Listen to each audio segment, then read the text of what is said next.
Hello everyone, स्वागत है आप सभी का एकलव्य स्टडी पॉइंट पर। मेरा नाम है हिमांशु सिंह। आज की इस वीडियो में हम लोग बात करने वाले हैं क्लास 11th ज्योग्राफी का मैप वर्क। आपको पता है हम इंपॉर्टेंट क्वेश्चंस डिस्कस कर चुके हैं, दोनों बुक के, बुक 1 अलग, बुक 2 अलग। इसी के साथ में हम इंपॉर्टेंट एमसीक्यूज हैं उनको भी अलग अलग बुक्स के साथ में अलग अलग वीडियोस में डिस्कस कर चुके हैं। अब हमारा सिर्फ एक इम्पॉर्टेंट चैप्टर रह रहा है जो है मैप वर्क, और इस वीडियो में जितना भी मैप वर्क है, इंपॉर्टेंट मैप वर्क है, हम उसको समझने की कोशिश करेंगे। ठीक है, और ये जो वीडियो रहने वाली है इसमें हम बुक 1 और बुक 2 दोनों बुक को कवर करने वाले हैं। बुक 1 जो है भौतिक भूगोल के मूल सिद्धांत, इससे आपका जो चैप्टर नंबर 4 है वो आ रहा है, और यहाँ से जो भारत भौतिक पर्यावरण है यहाँ से आपके जो 3 चैप्टर हैं, चैप्टर नंबर 1, चैप्टर नंबर 2 और चैप्टर नंबर 3। ठीक है, तो ये तीनों चैप्टर आ रहे हैं। इन 4 चैप्टर से रिलेटेड जितने भी इंपॉर्टेंट मैप बनते हैं, ठीक है, उनको हम डिस्कस करेंगे। आप हमारा टेलीग्राम चैनल ज्वाइन कर सकते हैं, क्लास 11th ESP। यहाँ पर आपको जितने PDF नोट्स हैं वो सारे के सारे टेलीग्राम चैनल पर मिल जाएंगे फ्री ऑफ कॉस्ट। इसी के साथ में अगर आपको डिटेल्ड नोट्स पढ़ने हैं, चैप्टर वाइज MCQs चाहिए, अगर इंपॉर्टेंट क्वेश्चन चाहिए, तो आप हमारी वेबसाइट को विजिट कर सकते हैं eklavyastudypoint.com। यहाँ पर क्लास 11th का जो फोल्डर है उसमें ज्योग्राफी के सेक्शन में जाकर आप इन सब चीज़ों को देख सकते हैं। और जो भी MCQs मैंने वीडियोस में करवाए हैं, तो मैंने आपको उस टाइम पे बताया है कि ये जो MCQs हैं वो हैं थोड़े से कम। इसी के साथ में अगर आपको और ज़्यादा MCQs चाहिए तो आप वेबसाइट पर जाकर MCQs वाला जो फोल्डर है उसमें जाकर देख सकते हैं चैप्टर वाइज MCQs। ठीक है, इसी के साथ में अगर हम मैप की बात करते हैं, मैप वर्क का जो सिलेबस है, बुक 1 से आपका चैप्टर नंबर 4 है महासागरों और महाद्वीपों का वितरण, distribution of oceans and continents, इससे आपका मैप वर्क आएगा। और बुक 1 से सिर्फ यही चैप्टर है, यहाँ से आपको मैप देखने को मिलेंगे। इसमें सबसे पहले हम महाद्वीपों का मानचित्र इसको समझेंगे कि उनकी लोकेशन कहाँ पर है। ठीक है, तो उसको समझने की कोशिश करेंगे। इसी साथ में कुछ प्रमुख जो महासागर होते हैं, ओशंस होते हैं, उनको समझेंगे, जिसमें हिंद महासागर, प्रशांत, अटलांटिक, आर्कटिक और दक्षिणी महासागर शामिल है। ठीक है, तो ये हमारा बुक 1 का है। और कुछ जो प्रमुख प्लेटें होती है, छोटे प्लेटें होती हैं, उन सभी को समझेंगे। फिर आगे अगर हम बुक 2 की बात करते हैं, तो बुक 2 जो है वो है भारत भौतिक पर्यावरण, जिसमें हम भारत का जो भौतिक पर्यावरण है, भौतिक भूगोल है, उसको समझने की कोशिश करते हैं। अगर मैप की बात करते हैं तो 3 चैप्टर हैं, तीनों चैप्टर से मैप आएगा। सबसे पहला जो चैप्टर है वो है भारत की स्थिति। इसमें भारत का अक्षांश विस्तार, देशांतरीय मानक, याम, उत्तर रेखा, कर्क रेखा और भारत के जो अंतिम बिंदु होते हैं उनको समझेंगे। ठीक है, जो लास्ट पॉइंट होते हैं वो कौन कौन से होते हैं उनको समझेंगे, उनकी लोकेशन क्या होती है, किस अक्षांश, किस देशांतर पर वो अवस्थित हैं।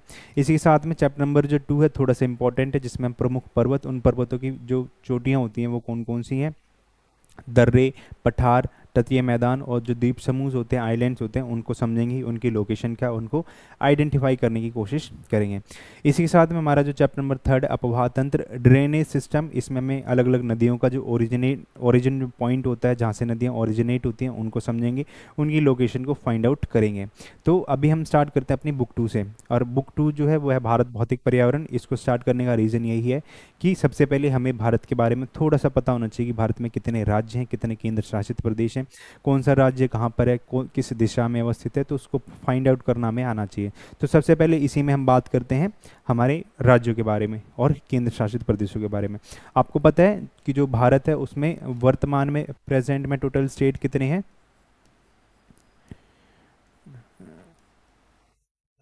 टोटल स्टेट या फिर राज्य वो कितने हैं? हमें देखने को मिलते हैं 28।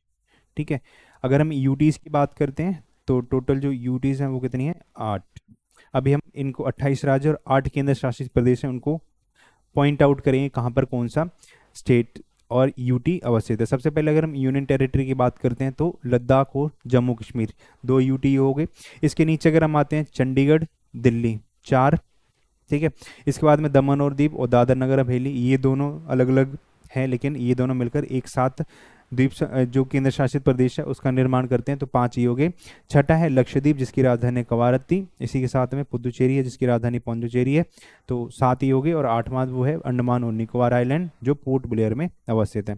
तो ये भारत के टोटल 8 यूटीज हो गए, 8 केंद्र शासित प्रदेश हो गए। ठीक है, इसी के साथ में अगर हम भारत में राज्यों की बात करते हैं उसकी कैपिटल के बारे में, तो सबसे पहले हम ऊपर से स्टार्ट करेंगे। हिमाचल प्रदेश की जो राजधानी है वो है शिमला।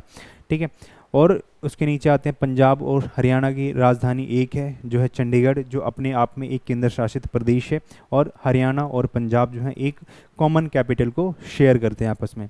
इसी के हरियाणा के नीचे अगर हम आते हैं तो राजस्थान, राजस्थान की राजधानी जो है जयपुर है। लखनऊ जो है उत्तर प्रदेश की राजधानी है। राजस्थान से नीचे आते हैं गुजरात, गुजरात की राजधानी है गांधीनगर। और गुजरात किससे नीचे आते हैं तो महाराष्ट्र, महाराष्ट्र की राजधानी है मुंबई। उसके बाद में गोवा की है पणजी, कर्नाटक की बेंगलुरु, केरल की है तिरुवनंतपुरम, और तमिलनाडु की है चेन्नई। इसी के ऊपर अगर हम आते हैं आंध्र प्रदेश की राजधानी है अमरावती। आंध्र प्रदेश अलग होकर तेलंगाना बना जिसकी राजधानी है हैदराबाद। और अगर हम आंध्र प्रदेश के ऊपर आते हैं उड़ीसा, उड़ीसा की राजधानी है भुवनेश्वर। उड़ीसा के साइड में है वो छत्तीसगढ़ जिसकी राजधानी है रायपुर। छत्तीसगढ़ से अगर हम साइड में आते हैं तो ये मध्य प्रदेश, मध्य प्रदेश की राजधानी है भोपाल। और अगर हम इधर आते हैं झारखंड, जो बिहार से अलग हुआ है, तो झारखंड की राजधानी है रांची।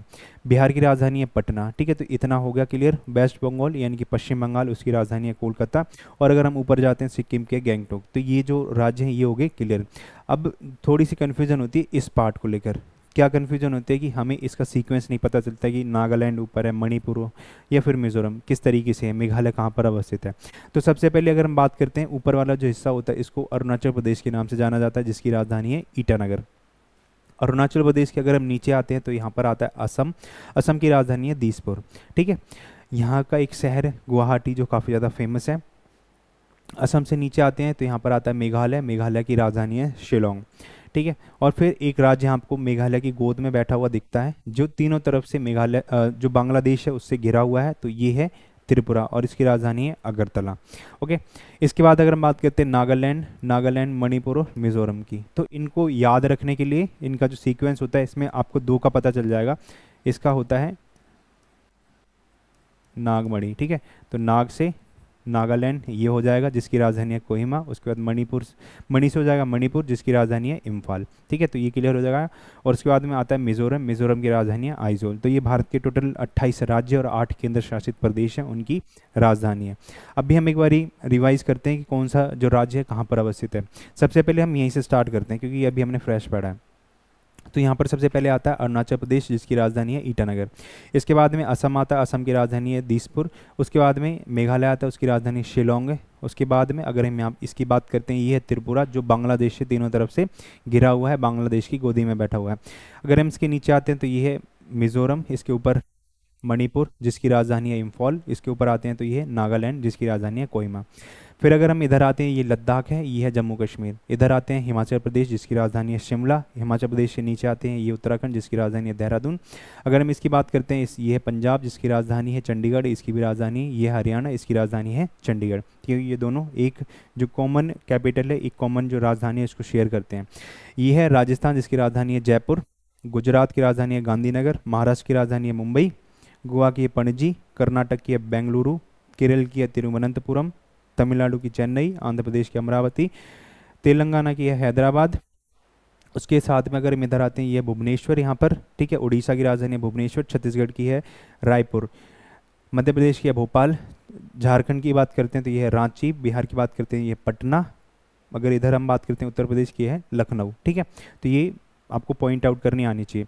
अगर इधर बात करते हैं ये सिक्किम की राजधानी है गैंगटॉक। पश्चिम बंगाल की बात करते हैं इधर है कोलकाता। ठीक है, तो इस तरीके से ये सब आपको पॉइंट आउट करना आना चाहिए। इधर है अंडमान और निकोबार द्वीप समूह की राजधानी पोर्ट ब्लेयर। इधर है लक्षद्वीप, उसकी राजधानी है कवारत्ती। ठीक है, तो इस तरीके से आपको लोकेशन पता होनी चाहिए कौन सा राज्य कहाँ पर है और उनकी राजधानी की लोकेशन क्या है। ठीक है, राज्य और राजधानी आपको याद होनी चाहिए।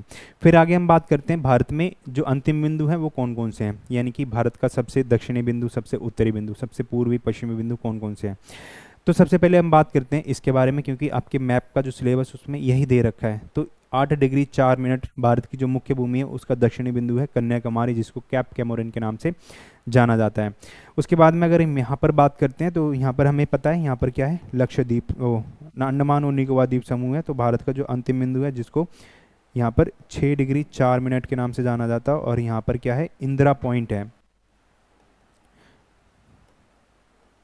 इंदिरा पॉइंट हमें यहाँ पर देखने को मिलता है, लेकिन क्या है ये अभी समुद्र में डूब गया है क्योंकि अंडमान निकोबार जो द्वीप समूह था उसमें सुनामी की वजह से बाढ़ आई थी, तो ये जो पॉइंट है ये डूब गया। इसका एक दूसरा नाम है जिसको पिग्मेलियन पॉइंट के नाम से भी जाना जाता है। फिर अगर हम ऊपर आते हैं उत्तरी भाग में तो 37 डिग्री 6 मिनट पे हमें यहाँ पर इंदिरा कॉल देखने को मिलता है, ठीक है।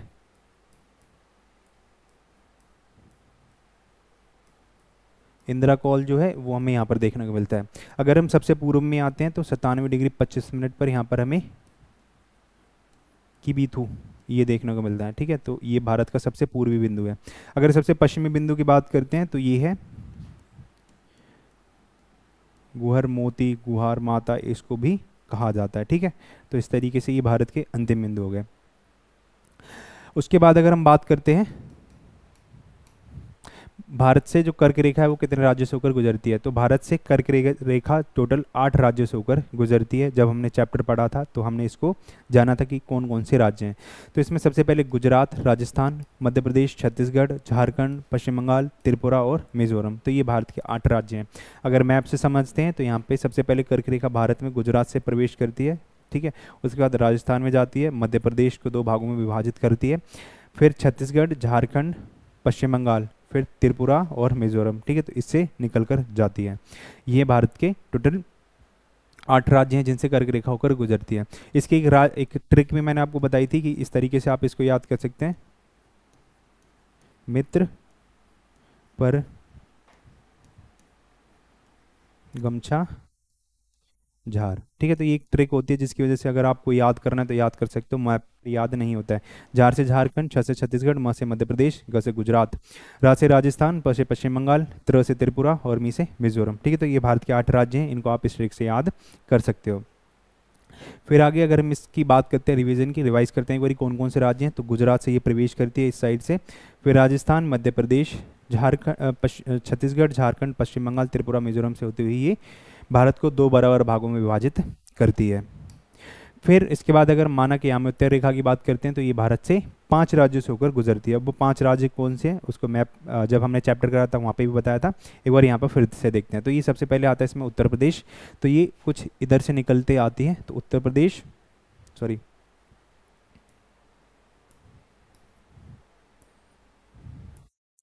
तो ये जो है कुछ यहाँ से निकलती है। इसमें सबसे पहले आता है उत्तर प्रदेश, ये आती है, फिर मध्य प्रदेश, छत्तीसगढ़, उड़ीसा और जो आंध्र प्रदेश का हिस्सा है इससे आता है, ठीक है। तो ये भारत के टोटल राज्य होते हैं, मध्य प्रदेश, छत्तीसगढ़, उड़ीसा और आंध्र प्रदेश। इनसे भारत की जो मानक यामोत्तर रेखा है वो गुजरती है और इसी से भारत में समय का निर्धारण होता है। फिर हम बात करते हैं प्रमुख पर्वतों के बारे में। तो प्रमुख पर्वतों में सबसे पहले यहाँ पर आपको दिख रहा होगा गारो, खासी और जयंती, ठीक है। तो ये जो पर्वत श्रृंखला हैं ये महाराष्ट्र में स्थित हैं, जो प्रायद्वीपीय पठार का एक भाग है और इसी से मेघालय का जो पठार है उसका निर्माण होता है। तो इसमें अगर हम सबसे पहले बात करते हैं तो सबसे पहले हमें यहाँ पर एक पर्वत श्रृंखला ऊपर देखने को मिलती है जिसको काराकोरम के नाम से जाना जाता है और ये हिमालय का ही एक भाग होता है, ठीक है। इसके बाद अगर हम आते हैं तो यहाँ से राजस्थान, दिल्ली, हरियाणा से होती हुई गुजरात की तरफ एक और पर्वत श्रृंखला आती है जिसको अरावली के नाम से जाना जाता है। फिर अगर हम इधर बात करते हैं बिहार, उत्तर प्रदेश का भाग मध्य प्रदेश से होती हुई गुजरात की तरफ एक पर्वत श्रृंखला जाती है जिसको सतपुड़ा के नाम से विंध्याचल के नाम से जाना जाता है। विंध्याचल के नीचे आती है सतपुड़ा पर्वत श्रेणी, ठीक है, जो छत्तीसगढ़ से, महाराष्ट्र और मध्य प्रदेश से होती गुजरात की तरफ जाती है, इसको सतपुड़ा कहा जाता है। अगर हम पश्चिमी तट की बात करते हैं तो यहाँ पर महाराष्ट्र से स्टार्ट होकर ये केरल, तमिलनाडु तक जाता है, इसको पश्चिमी घाट के नाम से जाना जाता है। अगर भारत के पूर्वी घाट की बात करते हैं तो ये पश्चिम बंगाल से स्टार्ट होकर कुछ इस तरीके तमिलनाडु तक जाता है, ये पूर्वी घाट होता है, ठीक है। तो ये यहाँ पर शामिल होता है। तो इसकी बात होगी। अगर हम एक बार रिवाइज करते हैं तो यहाँ पर सबसे पहले हमें देखने को मिलता है जो काराकोरम पर्वत श्रेणी है वो देखने को मिलती है। फिर अगर हम बात करते हैं इधर हरियाणा, दिल्ली, राजस्थान, गुजरात की तरफ ये अरावली पर्वत श्रृंखला जाती है। इधर से ये जो पर्वत श्रृंखला है इसको विंध्याचल के नाम से जाना जाता है। कुछ इस तरीके से सतपुड़ा निकलती है, यहाँ से पश्चिमी घाट, यहाँ से पूर्वी घाट और यहाँ पर हमें नीलगिरी देखने को मिलती है। इधर बात करते हैं तो यहाँ पर हमें गारो, खासी और जयंती जो तीनों पहाड़ियाँ वो देखने को मिलती है। एक फैक्ट ये है कि यहाँ की जो पहाड़ियाँ हैं गारो, खासी और जयंती, यहाँ पर 3 जनजातियाँ रहती हैं तो उन्हीं के नाम पर इनका नाम रखा गया है। यहाँ पर हमें एक और अभी हम आगे बात करेंगे उसके बारे में, ठीक है। तो अगर हम भारत के प्रमुख चोटियों की बात करते हैं तो सबसे पहले इसमें K2 आती है जो भारत की सबसे ऊंची चोटी है जो पीओके में अभी वर्तमान में स्थित है। ठीक है, तो ये भारत के पीओके में अवस्थित है। उसके बाद कंचनजंगा की बात करते हैं तो ये भारत का जो सिक्किम राज्य है जिसकी राजधानी गैंगटोक है वहाँ पर ये अवस्थित है और भारत में स्थित सबसे ऊंची चोटी यही है। इसके बाद अगर हम नंगा पर्वत की बात करते हैं तो जो नंगा पर्वत है वो कहाँ पर अवस्थित है, गिलगिट बाल्टिस्तान वाले जो पाकिस्तान वाला प्रदेश है उसमें अवस्थित है। उसके बाद नंदा देवी की बात करते हैं, ये भारत का उत्तराखंड राज्य है जिसकी राजधानी देहरादून है उसमें अवस्थित है। नामचा बरुआ की बात करते हैं, ये इधर इसकी लोकेशन ये है और ये जो तिब्बत है उसमें स्थित है। फिर उसके बाद अनाईमुड़ी की बात करते हैं तो अनाईमुड़ी जो है वो केरल में अवस्थित है, जो अनामलाई पहाड़ियों की सबसे ऊंची चोटी है। इसी के साथ में जो अनाईमुड़ी है वो दक्षिण भारत की सबसे ऊंची चोटी मानी जाती है जिसकी टोटल हाइट 2695 मीटर है। ठीक है, तो ये याद रखना फैक्ट। इसके बाद में डोडा बेटा आती है जो तमिलनाडु में है और इसका जो नाम है वो यहाँ पर एक जनजाति रहती है जिसको टोडा जनजाति के नाम से जाना जाता है। ठीक है, तो इसी वजह से इसको जाना जाता है और इसकी जो मेन कह सकते हैं विशेषता ये है कि ये दक्षिण भारत की प्रायद्वीपीय जो भारत है उसकी दूसरी सबसे बड़ी चोटी है। ठीक है, तो एक बार फिर से हम इसको रिवाइज करते हैं कौन सी चोटी कहाँ पर है। तो ये है K2। ठीक है, इसकी बात करते हैं तो ये है नंगा पर्वत। इसके बाद में यहाँ पर आते हैं तो ये है नंदा देवी, ये है कंचनजंगा, ये है नामचा बरुआ,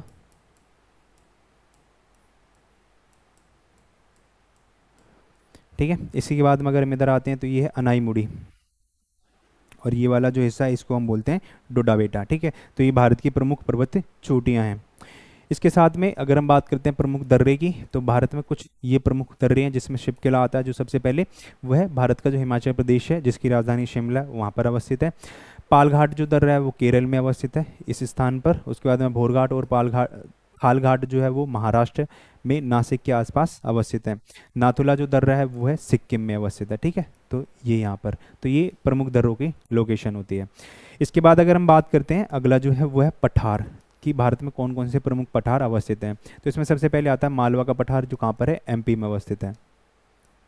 ठीक है, तो ये वाली जो लोकेशन है यहाँ पर मालवा का पठार अवस्थित है। उसके बाद अगर हम छोटा नागपुर की पठार की बात करते हैं तो ये कहाँ पर है, भारत का जो झारखंड राज्य है उसमें अवस्थित है। ठीक है, उसमें स्थित है। तो ये वाली जो लोकेशन है ये छोटा नागपुर का पठार है और ये छोटा नागपुर का पठार ये भी हमें कई कई खंडों में देखने को मिलता है जिसमें कुछ हिस्सा बिहार का भी आ जाता है, झारखंड का भी इसमें हिस्सा शामिल होता है। ठीक है, मेघालय के पठार की बात करते हैं तो ये ऑब्वियसली मेघालय में ही अवस्थित है। ठीक है, इस स्थान पर। दक्कन के पठार की बात करते हैं तो ये प्रायद्वीपीय भारत का सबसे बड़ा पठार है और जो अलग अलग राज्यों में फैला हुआ है जिसमें महाराष्ट्र, तेलंगाना, कर्नाटक, आंध्र प्रदेश, केरल और तमिलनाडु वाला जो ये हिस्सा होता है कुछ इस प्रकार से ये इधर फैला हुआ है। ठीक है, तो ये होगी बात भारत के प्रमुख पठारों के बारे में। फिर हम बात करते हैं तटीय मैदानों के बारे में। तो भारत में बेसिकली हमें दो तट देखने को मिलते हैं जो समुद्र से घिरे हुए हैं। एक जो पश्चिमी तट है वो अरब सागर से घिरा हुआ है और उसके बाद में पूर्वी तट है वो बंगाल की खाड़ी से घिरा हुआ है। तो इन तटों के जो नाम है वो अलग अलग क्षेत्रों में, अलग अलग राज्यों में कुछ और हैं। ठीक है, तो इनके जो रीजनल नेम्स हैं हम उनको आइडेंटिफाई करेंगे। तो सबसे पहले अगर हम बात करते हैं काठियावाड़ तटीय मैदान की तो गुजरात वाला जो हिस्सा है उस तट को इस नाम से जाना जाता है, यानी कि गुजरात में तटीय मैदान को काठियावाड़ तटीय मैदान के नाम से जाना जाता है।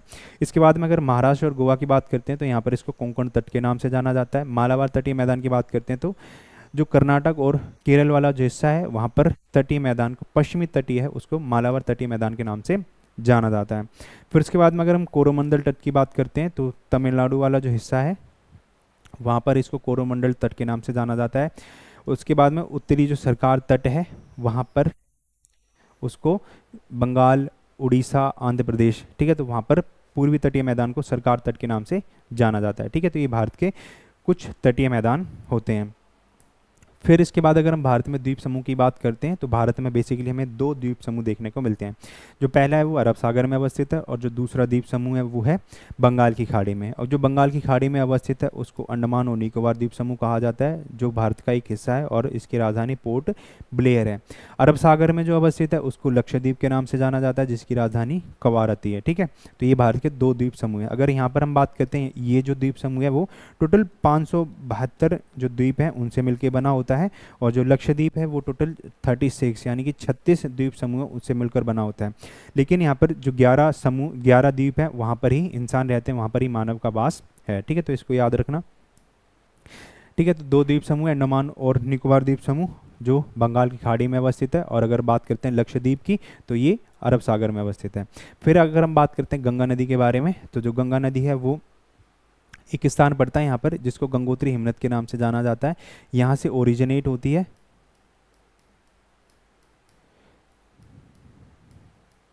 यहाँ से निकल कर आती है और उत्तराखंड, उत्तर प्रदेश, बिहार और पश्चिम बंगाल से होती हुई ये बंगाल की खाड़ी में जाकर अपना जल विसर्जित कर देती है। ठीक है, और जब ये बांग्लादेश में प्रवेश करती है तो यहाँ पर इसको पद्मा के नाम से जाना जाता है। ठीक है, तो ये इसको याद रखना। फिर उसके बाद में यमुनोत्री हिमनद से एक नदी निकलती है, यमुना नदी, जो प्रयागराज में जाकर जो गंगा नदी है उसमें मिल जाती है।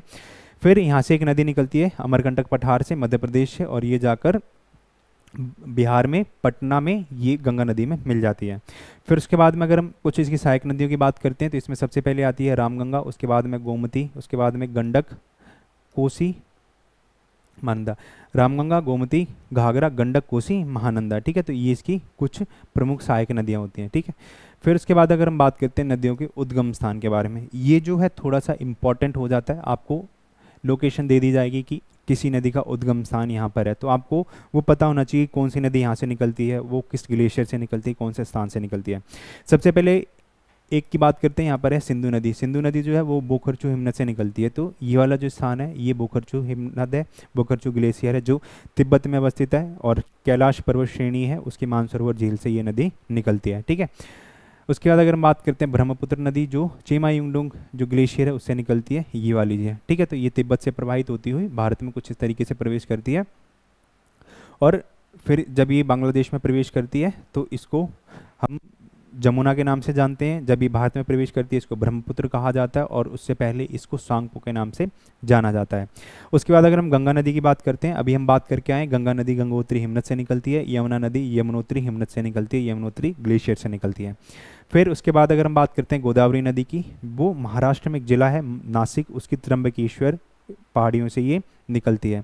ठीक है, फिर छठे नंबर पर आती है कृष्णा नदी जो महाराष्ट्र के ही महाबलेश्वर एक जगह का नाम है, वहाँ से ये निकलती है। ठीक है, फिर उसके बाद अगर हम बात करते हैं तापी नदी की, जिसको ताप्ती नदी के नाम से भी जाना जाता है, जो महाराष्ट्र में बैतूल डिस्ट्रिक्ट के मुल्ताई जगह से निकलती है। ठीक है, तो जो ताप्ती नदी है वो मुल्ताई स्थान से निकलती है।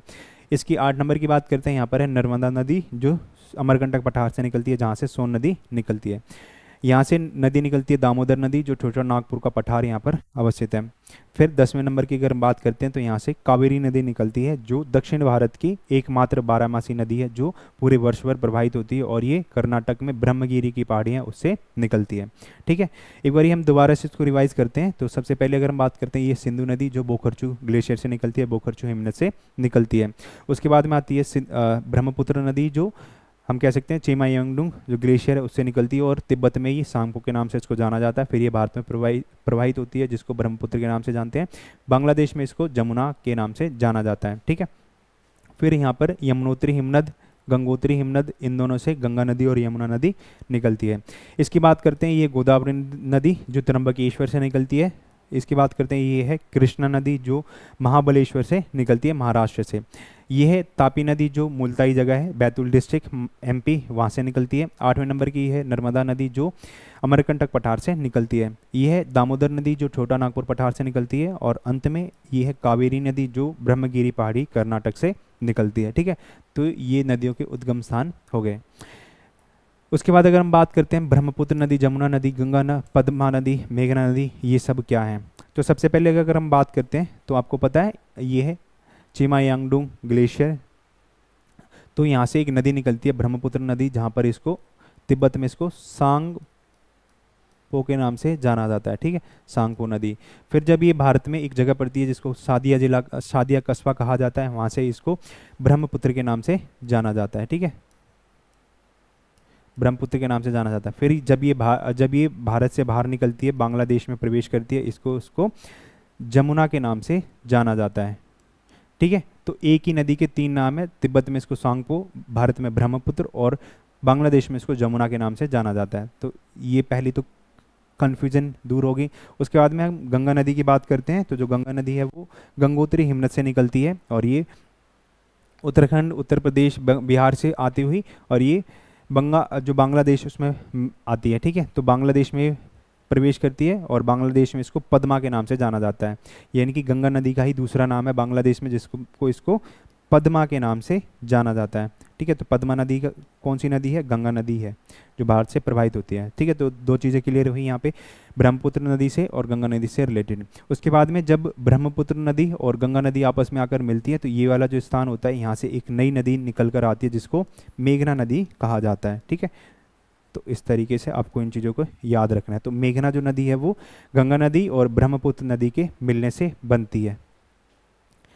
फिर हम बात करते हैं बुक 1 से रिलेटेड जो इंपॉर्टेंट एमसीक्यूज हैं चैप्टर 4 से रिलेटेड, उनके बारे में। चैप्टर 4 है, आपको पता है, ओशंस एंड कॉन्टिनेंट्स का जो डिस्ट्रीब्यूशन होता है, उससे रिलेटेड जो थ्योरीज वगैरह होती हैं वो दी जाती हैं।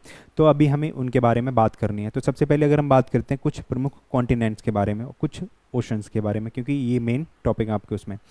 अगर हम कॉन्टिनेंट्स या फिर महाद्वीप को बात करते हैं, तो हमें भारत में पूरे विश्व में 7 महाद्वीप देखने को मिलते हैं, जिसमें सबसे पहले आता है नॉर्थ अमेरिका, यानी कि उत्तरी अमेरिका। फिर उत्तरी अमेरिका के नीचे है दक्षिणी अमेरिका, जिसको साउथ अमेरिका कहा जाता है। इधर हम आते हैं तो ये अफ्रीका, और इसके ऊपर आते हैं तो यूरोप, फिर एशिया, और इधर आते हैं तो ऑस्ट्रेलिया में देखने को मिलता है ऑस्ट्रेलिया। उसके सबसे नीचे जाते हैं तो यहाँ पर हमें अंटार्कटिका देखने को मिलता है। तो ये भारत के विश्व के टोटल 7 महाद्वीप हो गए। फिर अगर हम बात करते हैं, एक बार प्रैक्टिस की, एक बार दोबारा से इनको रिकॉल करते हैं, रिवाइज करते हैं। तो ये वाला जो है, ये है, इसको कहते हैं हम उत्तरी अमेरिका। ये वाला है, ये वाला जो कॉन्टिनेंट है, इसको दक्षिणी अमेरिका कहा जाता है। अफ्रीका कॉन्टिनेंट, अफ्रीका महाद्वीप, यूरोप महाद्वीप, एशिया महाद्वीप, ऑस्ट्रेलिया महाद्वीप, और यहाँ पर अंटार्कटिका आता है। फिर अगर हम विश्व के 5 जो महासागर हैं उनके बारे में बात करते हैं, तो ये है हिंद महासागर, अटलांटिक महासागर, प्रशांत महासागर, आर्कटिक महासागर और अंटार्कटिक महासागर, ठीक है। जो अंटार्कटिक महासागर है उसी को ही दक्षिणी महासागर, सदर्न ओशन के नाम से जाना जाता है। तो सबसे पहले ये जो है, ये वाली लोकेशन है, इसको पैसिफिक ओशन के नाम से जाना जाता है, इसको प्रशांत महासागर के नाम से जाना जाता है, जो विश्व का सबसे बड़ा महासागर है। इसके बाद अगर हम सबसे छोटे महासागर की बात करते हैं, वो है आर्कटिक ओशन, जिसको आर्कटिक महासागर के नाम से जाना जाता है, जो विश्व का सबसे छोटा महासागर है। फिर अगर हम इसके नीचे आते हैं तो ये अटलांटिक ओशन, उसके नीचे और आते हैं तो ये अंटार्कटिक ओशन, जिसको दक्षिणी महासागर, सदर्न ओशन के नाम से भी जाना जाता है। और अगर हम भारत के नीचे आते हैं तो यहाँ पर हमें इंडियन ओशन देखने को मिलता है, हिंद महासागर देखने को मिलता है। तो ये भारत के टोटल जो वर्ल्ड है उसके कुछ प्रमुख कुछ जो टोटल महाद्वीप हैं वो हो गए, और टोटल महासागर, ओशंस वो हो गए, ठीक है। फिर उसके बाद अगर हम बात करते हैं कुछ प्रमुख प्लेटों के बारे में, तो अभी हम छोटी और जो बड़ी प्लेटें दोनों हैं उनके बारे में बात करेंगे। सबसे पहले अगर हम बड़ी प्लेटों के बारे में बात करते हैं, तो टोटल बड़ी प्लेटें टोटल हैं 7, ठीक है। तो 7 की जो लोकेशन है हमें उनको याद करना है। सबसे पहले हम अंटार्कटिक प्लेट की बात करते हैं। अंटार्कटिक प्लेट जो है सबसे नीचे अवस्थित है यहाँ पर, जहाँ पर अंटार्कटिक महासागर हमें देखने को मिलता है। उसके बाद उत्तरी अमेरिकी प्लेट, तो ये वाला जो हिस्सा है ये उत्तरी अमेरिकी प्लेट का आता है। दक्षिणी अमेरिकी प्लेट इसके जस्ट नीचे आते हैं, तो यहाँ पर हमें दक्षिणी अमेरिकी प्लेट देखने को मिलती है। उसके बाद प्रशांत महासागरीय प्लेट, तो उत्तरी अमेरिकी प्लेट और दक्षिण अमेरिकी प्लेट की अगर साइड में जाते हैं तो यहाँ पर हमें प्रशांत महासागरीय प्लेट देखने को मिलती है। फिर इंडो ऑस्ट्रेलियन प्लेट यहाँ पर आती है, जिसमें इंडिया ऑस्ट्रेलिया वाला जो हिस्सा होता है वो शामिल होता है, ये वाला, ठीक है। उसके बाद अगर हम बात करते हैं अफ्रीकी प्लेट की, तो ये वाली जो प्लेट है जो दक्षिण अमेरिकी प्लेट से सटी हुई है वो अफ्रीकी प्लेट है, और यूरेशियाई प्लेट जो है वो अफ्रीकी प्लेट के ऊपर अवस्थित है, ठीक है। ये वाली जो हिस्सा है ना, ये इधर भी आता है, तो यूरेशियाई प्लेट यहाँ पर अवस्थित है। फिर उसके बाद अगर हम छोटी प्लेटों की बात करते हैं, तो हमें आज के टाइम पर 5 छोटी प्लेटें देखने को मिलती हैं जो प्रमुख हैं। तो सबसे पहले अगर हम कोकोस प्लेट की बात करते हैं, तो जो कोकोस प्लेट है वो यहाँ पर अवस्थित है, उत्तरी अमेरिकी प्लेट और जो प्रशांत महासागर प्लेट है उसके बीच में। फिर कोकोस प्लेट के जस्ट नीचे एक प्लेट और अवस्थित है, जिसको नस्का प्लेट कहा जाता है, जो दक्षिणी अमेरिकी प्लेट और प्रशांत महासागरीय प्लेट के बीच में दबी हुई है, ठीक है। फिर अगर हम इधर से बात करते हैं अरेबियन प्लेट की, जो इंडो ऑस्ट्रेलियन प्लेट है उसके साइड में सटी हुई है। फिर फिलीपीन प्लेट आती है, जो यूरेशियाई प्लेट के दक्षिण पूर्वी हिस्से में अवस्थित है, तो ये वाली लोकेशन यहाँ पर फिलीपीन प्लेट की आती है। फिर आती है कैरोलिन प्लेट, जो फिलीपीन प्लेट के जस्ट नीचे है, ठीक है, और इंडो ऑस्ट्रेलियन प्लेट के उत्तर पूर्व में अवस्थित है, ठीक है। तो ये कैरोलिन प्लेट होगी। तो ये यहाँ से आपका जो मैप वर्क होता है वो होता है ख़त्म। मैप की कम से कम 2 से 3 बार प्रैक्टिस करना, और गारंटी से मैं बताता हूँ आपको 7 से 8 नंबर कहीं नहीं जाएंगे, ठीक है। तो यहाँ से हमारा मैप वर्क जो होता है वो होता है पूरा का पूरा कंप्लीट। हमारा सारा का सारा सिलेबस हो चुका है कंप्लीट। हमने इंपॉर्टेंट क्वेश्चंस डिस्कस कर लिए, लॉन्ग, शॉर्ट, एमसीक्यूज तीनों टाइप के, ठीक है। मैप वर्क ऑलरेडी अब इस वीडियो से कंप्लीट हो चुका है, तो सारा का सारा सिलेबस आपका कंप्लीट हो चुका है। क्वेश्चंस को रिवाइज करिए, जो पढ़ा है उसको रिवाइज करिए और मैप वर्क की ज़्यादा से ज़्यादा प्रैक्टिस करिए। इसी के साथ में अब हम मिलेंगे आपके मिड टर्म के एग्ज़ाम के बाद में, जब हम चैप्टर को आगे कंटिन्यू करेंगे, ठीक है। तब तक के लिए थैंक यू, जय हिंद, जय भारत। एग्ज़ाम के लिए आपको best of luck, take care.